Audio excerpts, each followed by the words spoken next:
Welcome to Harlow on Healthcare. I'm David Harlow, and I invite you to join me by my virtual hearth as I sit down with healthcare leaders to discuss building the future of healthcare. Today, my guest is Rachel Wilson, Chief Operating Officer of CIC Health, working on COVID-19 testing in New England and expanding client and public testing facilitation nationally. A subsidiary of the Cambridge Innovation Center, CIC Health is working to solve one of the toughest public health challenges of the pandemic, making routine individual testing fast, easy, and accessible. Rachel, welcome and thank you for joining us. Hi, David. Thanks for having me. So tell me a little bit more about CIC Health. How has this organization come to be, and what is it doing right now in terms of addressing testing for COVID-19? Sure. So CIC Health, as you mentioned, is an enabler of COVID-19 testing, and we pride ourselves on making routine testing far more accessible and affordable and fast and easy for schools, for businesses, for municipality states, to get people back to work, to school, to play. But to tell you a little bit about CIC Health, I think it probably would be helpful for me to give you a little bit of context on our parent company, Cambridge Innovation Center.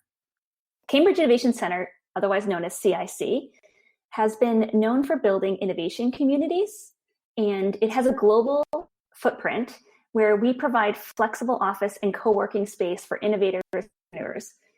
And I look at it somewhat as a geek central, so to speak, shared workspace environment for things like wet labs and robotics and all sorts of startups.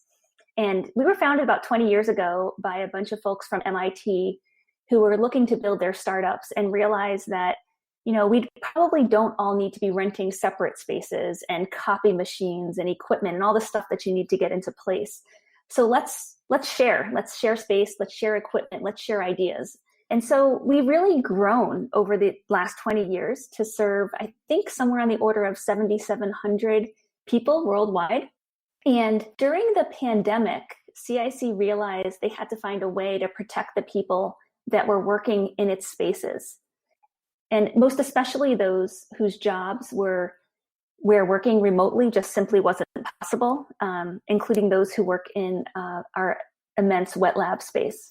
So our CEO got to talking with one of our tenants, a healthcare strategist named Nikhil Bhajwani, who heads up a consulting firm called Recon Strategy, who suggested that he talk with Dr. Atul Gawande. Nikhil and Dr. Gawande at the time had been writing about the importance of assurance testing as a mechanism to slow the spread of COVID and get people back to work, to school, and to play. And they recognized that the issues at play here weren't so much a lack of lab capacity or testing capacity, but rather the lack of connective tissue that did not exist between those who wanted to get tested and the labs who were able to process those tests. And so from that recognition, CIC Health was born. And together with our partners like the Broad Institute of MIT and Harvard, PWN Health, a national physician company, IXLayer, a software company, and others, we came together to make sure that tests would be available to those who need it, with results available in less than about 24 hours on average. And we target really being able to deliver this testing at scale and just slightly above cost, so that, I think our prices have been somewhere on the order of 50 to 60% cheaper than other options out on the market. So we are now existing across 14 states, serving nearly 300 schools and businesses and cities and states across the country. And I think today was a milestone for us. We just enabled over 500,000 tests, making a lot of progress since our birth in August. It certainly is quite a progression. Where do we go from here? As we are speaking, we are at the time when the FDA has just approved vaccine for COVID-19. And the question is, if we're doing testing in a pre-vaccine environment, that's going to be different, not right away, maybe not for a year. At some point in the future, the emphasis will change on the testing front, but we still need large numbers of tests. I'm wondering how you see the evolution of your work within the broader Cambridge Innovation Center framework when we get to that point, when the need for testing is not as acute as it is right now. It's an excellent question. In many ways, I think kind of the upshot of what I've seen here is that sometimes those who are not part of the traditional healthcare industry can see things and provide capabilities necessary that really enable the healthcare delivery system to work better. So as sort of that convener and that enabler, what we've learned about the fact that there is immense lab capacity available in the nation, and there are so many people that need testing, but we haven't been able to find that right matchmaking until now. I think that there are many other examples of that exist in the healthcare space. And our goal is to keep unlocking them and really helping to close those gaps. I think you're absolutely right. The need for testing is going to continue well into the future. We are really thrilled that work is underway to get our population vaccinated. And as we look to other nations, for instance, I'm sure many of your listeners have been watching what's been happening in the UK, they've really been locking arms around how do we get everyone in our nation vaccinated in the next 3 months. We're starting to think about the role that CIC Health could play for America in getting our populations vaccinated. And we've looked at the players in the market, and we know that organizations like CVS and Walgreens are part of federal pharmacy programs and are going to be able to be on the cutting edge of bringing vaccines to Americans. But we also know that even as they scale, maybe 3 to 4x times the size of the vaccination programs that they've done, that might get us roughly 50 to 60% of the way there. But health systems in the states are going to have to get the rest of the way there. And so we really think there's an opportunity for logisticians like CIC Health to understand the problems that are out there and help close the gap so that programs like mass vaccinations can be enabled to happen far more quickly, far more easily, far more cost effectively, and with a great experience going forward. So our eyes are continuing to scale up testing. We know it will still be needed. Our eyes are absolutely on how do we help all of the fabric of our healthcare system to really expand their ability to vaccinate our populations. And we'll see where that takes us from there. So, Rachel, both in the testing arena and in the vaccination arena, there are many logistical hurdles to overcome in order to get the tests, to get to the vaccines, to the right people at the right time. But I guess in addition to the logistical undertaking, there's also a cultural and communication undertaking as well. There are barriers to acceptance of testing and of vaccines. And I'm wondering whether these and other barriers are things that are part of your calculus, and just sort of wondering how you're looking and thinking about addressing these issues.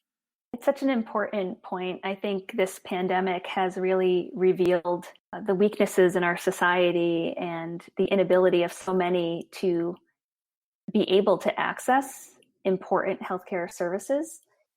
We are looking at ourselves as partners with state governments and with other kinds of clients that we serve, whether it be school systems or healthcare systems or businesses, and hearing the challenges that they're facing. One example that I might share with you is the work we've done with the state of Vermont. Early on in the pandemic, we began talking with them about the unique needs of Vermonters who live in very remote parts of the state. The terrain can often be difficult to traverse to get access to all sorts of services, particularly during the winter months. And so together with them, we've been on a journey to make testing available within a 30-minute drive of every resident of the state of Vermont. That's one critical step. One critical step is being able to have something that is reasonably located to individuals that reside in a particular area or community. But affordability also becomes another piece of that puzzle. And so we're continuously working with our partners to look at ways to lower our costs and to reinvent the way that we deliver services. So an example of that would be our amazing partner, the Broad Institute, has recently achieved FDA emergency use authorization for an unobserved testing kit. And that means that this testing kit is approved for use without the observation of a licensed medical professional. And so we've been imagining together with them and with our software partners, how can we get these testing kits now, not just in physical environments, but maybe delivered to people's homes or to people's workplaces so that they don't have to make their way to a test. We have a way of getting the specimen collection kit, at least, to their homes and then back out to the lab. So we're really trying to take away the barriers that are related to physical access and convenience while also lowering the cost. And so the example there, when you move from not needing a licensed medical professional to observe you self-administer a specimen kit to being able to do that yourself without observation, inherently you are lowering that cost.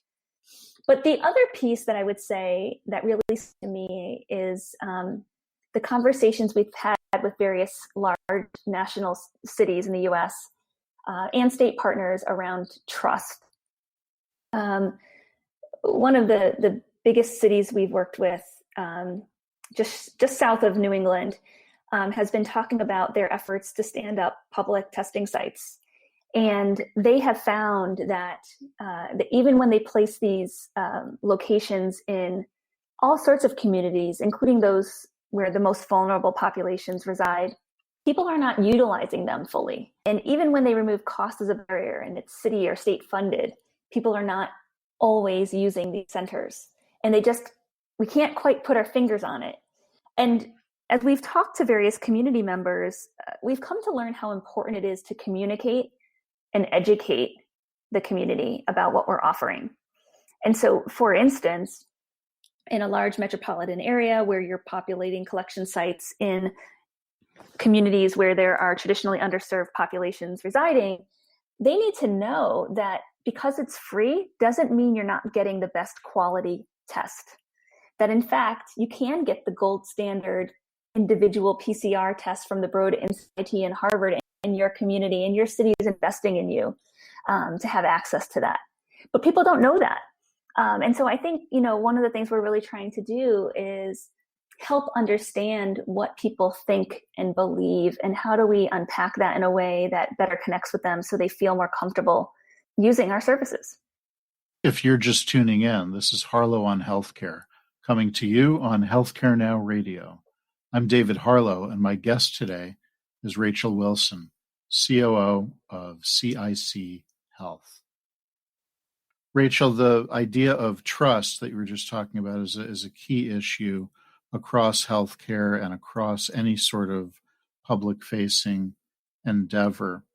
And I know that in your career, you've moved between different kinds of organizations. Before coming to CIC Health, you were COO at a large multi-site, multi-specialty physician practice, Atrius Health in here in New England. And I'm wondering how different that is, how different that role is from your current role. How does primary care relate to delivering COVID-19 testing, or how are they dramatically different? Tell us a little bit about your journey. Yeah, it's such a great question. I think great question to think about primary care to COVID testing. I think great conversation to be had around large healthcare institution versus startup environment. By way of background, I started my career as an occupational therapist. I have an incredibly intense passion for helping people to lead independent, fulfilling, meaningful lives, even after illness and injury. And as an OT, I recognize often how policy decisions at the federal and state level, and how management decisions at the local healthcare institution level could impact the lives of those I served. And I have sort of committed my professional career to making healthcare delivery easier for providers so that they could make it easier for those that they serve. And I have to say that, I've worked in a lot of great healthcare institutions and academic medical centers, and have loved them all in different ways. But Atrius was really special. They are I think that they're probably recognized most for their initial origin as a staff model HMO. And to this day, 80% of their revenue comes from fully capitated contracts, meaning that they receive a budget to manage all of the care that their patients receive inside or outside of their walls. And they're motivated to keep people well and keep people out of the hospital and to keep people living their best lives. And the way that you make that work in an organization like ACE is you invest heavily in primary care, and you build a network of specialty services around that, and care coordination and social work and population health management programs. But this idea that at an Atrius Health, you're helping people to stay well and you're helping them to manage their illnesses when they do occur as effectively as possible is super related to what we do at CIC Health. The whole idea behind CIC Health is we're making testing available to more people so that we can slow the spread of this virus that has impacts on individuals and society at large. And so for me, when I thought about coming to this organization, boy, what a way to make a difference during the pandemic.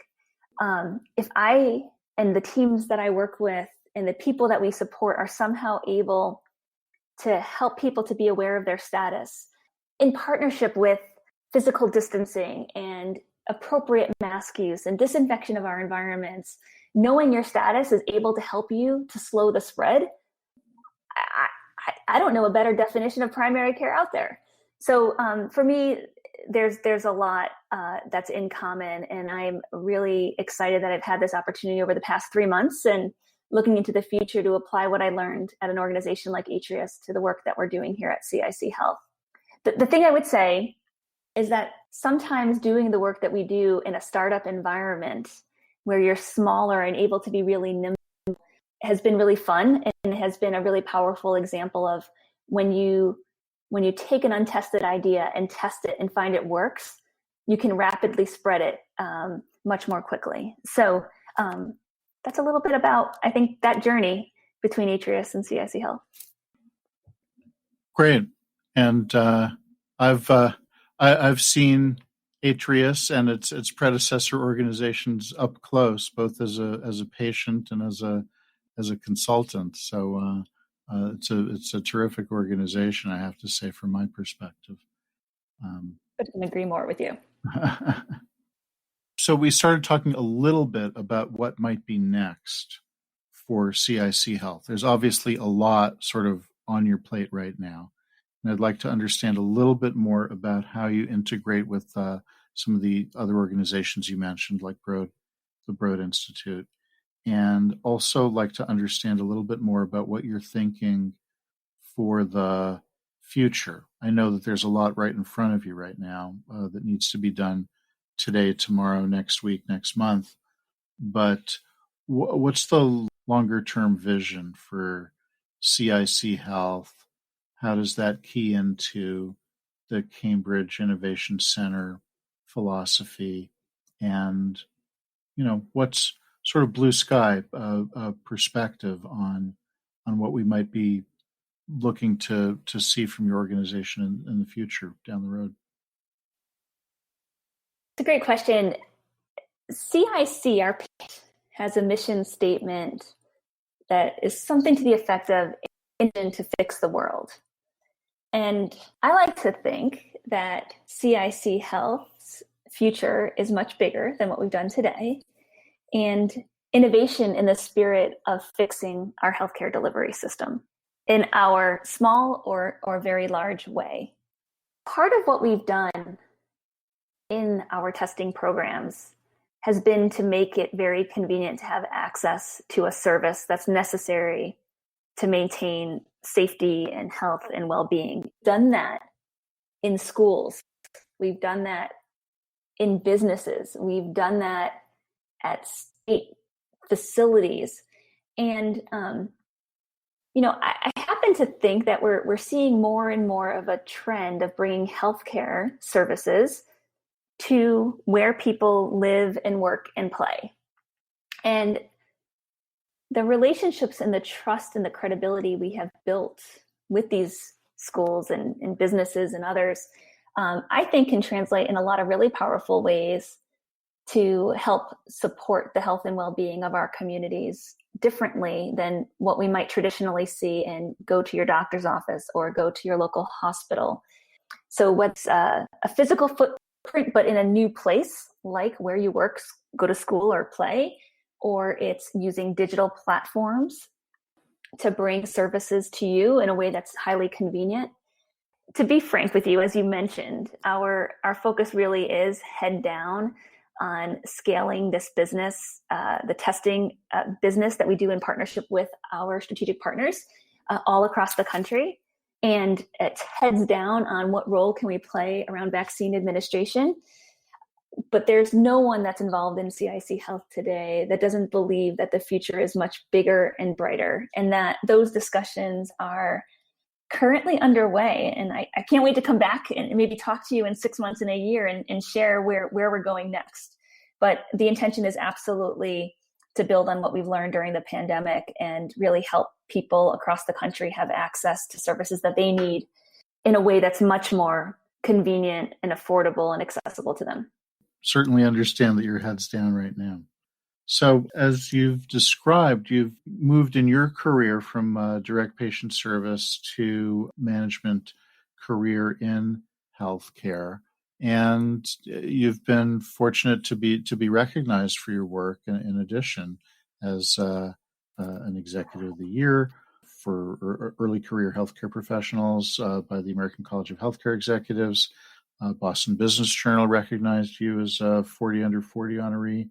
And I'm wondering if you have something to offer in the way of advice to early career folk in healthcare about the process of getting from here to there. I think surround yourself by people who are way smarter than you, who have a passion for making a difference in a way that matters to you, and working really hard alongside them to do great things has made the difference for me. I think, you may have heard of Simon Sinek, who wrote the book Start With Why and other books. And in one of his most famous TED Talks, he mentions that people don't buy what you do, they buy why you do it. And I hope I got that right. But the why, the purpose that drives you, that wakes you up each day, is so very important. And I encourage people very much to stay anchored on creating meaning in your work, and having fun in your work, and being surrounded by people who want to do the same. And I found that when you work hard and you do it with purpose, success tends to follow. And so I don't know that I ever, frankly, when I made my transition from occupational therapist to healthcare administrator, my goal was to go to graduate school and be a manager of an occupational therapy department and help lead teams of clinicians to provide really outstanding care to their patients. I never imagined I would be a COO of one of the fastest growing startups around, or the COO of an amazing organization like Atrius Health. It just sort of happened because I was great things alongside great people, working really hard, and I guess maybe not taking no for an answer, knowing that there's something that needs to be done, but not waiting for somebody else to do it, has probably been a hallmark of my career, and perhaps made me viewed as a problem solver with others to help make things better. So I would say, go for what matters to you, but stay connected to that purpose, and stay connected to having fun, and stay connected to surrounding yourself with amazing people doing amazing things with the same purpose as you. Sounds simple. Of course, it's not, but it sounds like a recipe for success. So, Rachel, to wrap things up, I want to ask you my final question, which is, if you were to wake up tomorrow and find yourself 5 years in the future, what's one thing in healthcare that you would hope or maybe expect to find has changed drastically? I hope that in 5 years, our healthcare delivery system is designed around the patients and family members it serves. I hope that we recognize that people come to healthcare for care, but they also come for information and for support. And that there are a lot of ways that we can deliver information and support, as well as the act of physical and emotional care. And hope that we can find a way to do it much more personal, much more conveniently, much more accessibly.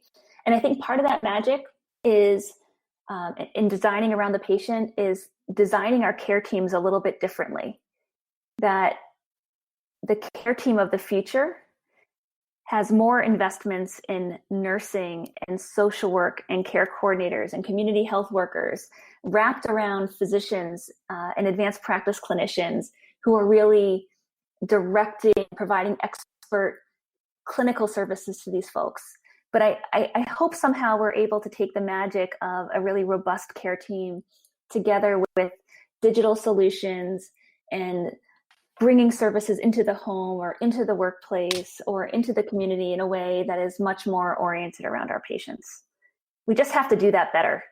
We just truly have to put those that we serve at the center of all that we do. And in doing that, by the way, I also hope that in 5 years, that the well-being and resilience of our caretakers, our physicians, our nurses, all sorts of care team members is much stronger. I think we have a lot to do in the place of promoting wellness and well-being for all of them, so that they're able to better and more optimally serve our patients. Absolutely. The fourth leg of the stool, so to speak, and the quadruple aim, updated from the triple aim. Thank you for joining us. Thank you. It's been a pleasure to be here with you today. You have been listening to Harlow on Healthcare. Join us at healthcarenowradio.com. Let's continue the conversation on building the future of healthcare together at #HarlowOnHC. I'm David Harlow, keeping the fire going and holding a seat open for you. Until next time.